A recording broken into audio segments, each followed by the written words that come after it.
South Africa প্রবাসী এক বড় ভাই ওনার ছাদ বাগানে বিভিন্ন ধরনের ফলের গাছ রোপণ করেছেন। এই ভিডিওতে আপনারা দেখতে পাবেন উনি কত জাতের ফলের গাছ রোপণ করেছেন ওনার ছাদে, আপনি হয়তো কল্পনাও করতে পারবেন না। উনি যখনই সময় পায় তখনই ওনার ছাদ বাগানে এসে গাছের যত্ন নেন। যদিও উনি একজন ব্যবসায়িক, রাতে যখন সময় পান বাসায় আসেন, এসে এই গাছগুলিকে উনি যত্ন করেন। মানুষের ইচ্ছা শক্তি হলো সবচেয়ে বড় জিনিস। আপনিও আপনার ছাদ বাগানে যদি ইচ্ছা করেন আপনার পছন্দের ফলটি লাগিয়ে খেতে পারেন। এই ভিডিওটি যারা দেখছেন, আমি ধরে নিলাম বাংলাদেশের মানুষ এই ভিডিওটা দেখছেন। আজও কি আপনি গ্যারান্টি দিয়ে বলতে পারবেন আপনি যে ফলটা খাচ্ছি সেই ফলটা কি ফরমালিন মুক্ত? কখনোই না। যদি আপনি আপনার ইচ্ছা শক্তিকে কাজে লাগিয়ে আপনার ছাদ বাগানে যতটুকু জায়গা আছে আপনার পছন্দের ফলটা আপনি রোপণ করে খেতে পারবেন টাটকা সুস্বাদুভাবে।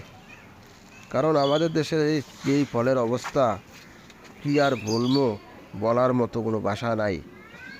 প্রত্যেকটা ফলের মধ্যে ফরমালিন দেওয়া থাকে। অসাধু ব্যবসায়িকরা আমাদের মতো সাধারণ মানুষের জীবন নিয়ে ছিনিমিনি খেলা খেলতেছে।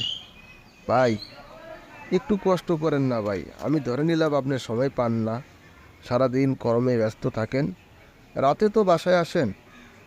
রাতে যদি আপনি একটু অল্প অল্প করে সময় দিয়ে আপনার পছন্দের ফলটা আপনি রোপণ করে খেতে পারেন, এর চেয়ে বড় চাওয়া আর কি আছে?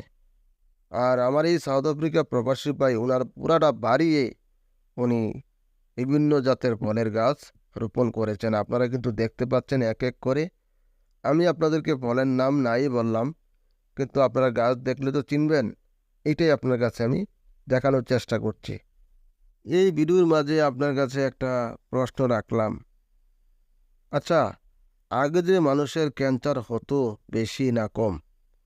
আগের মানুষের ক্যান্সার খুবই কম হতো, আর এখন পাড়ায় পাড়ায় মহল্লায় মহল্লায় ক্যান্সারে আক্রান্ত, লিভারজনিত সমস্যা। কেন, কী কারণে হচ্ছে? আপনি কি নিজেকে কখনো প্রশ্ন করেছেন? করেন নাই। এই যে বললাম ভিডিওর মাঝখানে, ফরমালিন খেতে খেতে আমাদের কিডনি এবং লিভার ড্যামেজ হয়ে মৃত্যুবরণ করছে অসংখ্য মানুষ।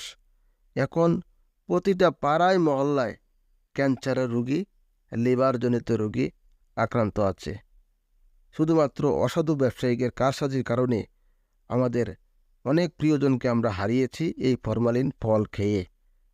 নিজে একটু চেষ্টা করে বাজার থেকে চারা কিনে এনে টপের মাধ্যমে আপনার ছাদ বাগানে রোপণ করুন, এবং যেই ফলটা আপনার কাছে সবচেয়ে ভালো লাগে সেই ফলটাই আপনি লাগান, লাগিয়ে খান। কিছুটা হলেও আপনি তৃপ্তি পাবেন। আমি আপনাদের মাঝে একটা উদ্দেশ্য নিয়ে এই ভিডিওটা করা, বাজার থেকে যতটা সম্ভব ফল খাওয়া থেকে বিরত থাকেন, আর নিজের হাতে আপনি চেষ্টা করে যান আপনার বাড়ির আশেপাশে ছাদ বাগানে আপনার পছন্দের ফলটা রোপণ করুন। মনের আনন্দে পরিবারের সকলকে নিয়ে খান। একটা তৃপ্তি পাবেন যে আপনি নিজের হাতে লাগাইছেন, নিজের হাতে ফল পেরে খেয়েছেন।